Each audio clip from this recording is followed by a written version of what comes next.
Okay, here's another problem that has to do with concentrations and times. We're given a rate law.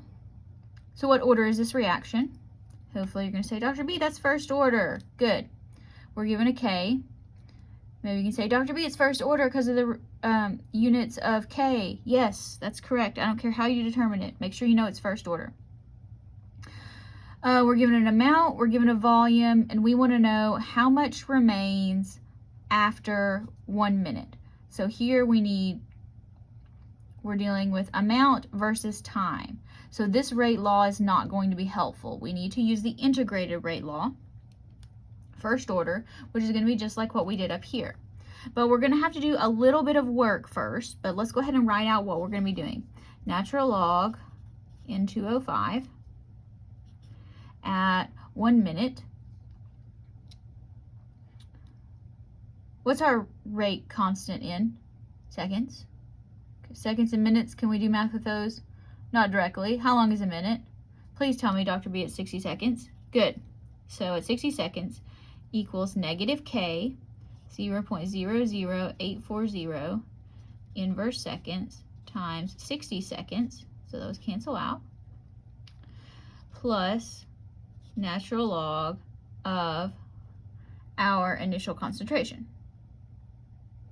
So a minute is 60 seconds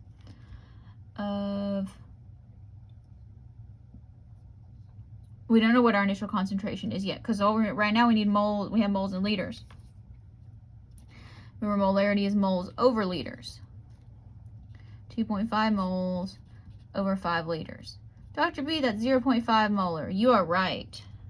Natural log 0.5 molar. All right, so now we're ready to calculate. Not too bad. Plug and chug. Negative 0.00840 times 60. Y'all watch me push these buttons here. So that gives me negative 0.504 plus natural log 0.5, should be negative 0.693. Okay, so let's add these together, plus negative 0.504.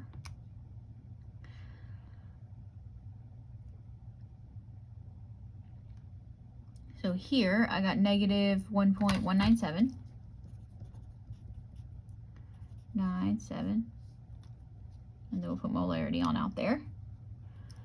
Molarity, and that's going to equal our natural log concentration N2O5. I should be copying these back, but I'm not. Okay, now undo the natural log. Equals e to the negative 1.197. So let's take e to that answer. So 0.302. And that's molarity. What is the question asking us to find? Moles. Now, you have to convert from moles to molarity here. So now we have to undo that, because how much was our volume? 5 liters. So moles per liter, 5 liters. If you don't convert that, you will get a wrong answer. So 1.51 moles is how much is left. Now for the second part, how long would it take for 90% of the original to react?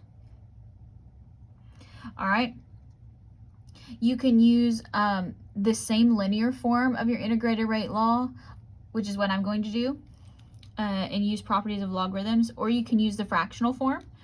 You will get the same answer. All right, so we know that natural log of, so if we have 90% is reacted, how much remains? So that would be 10%, so 10% remains. We need to convert this to a decimal. 10% of a decimal is 0.1, right?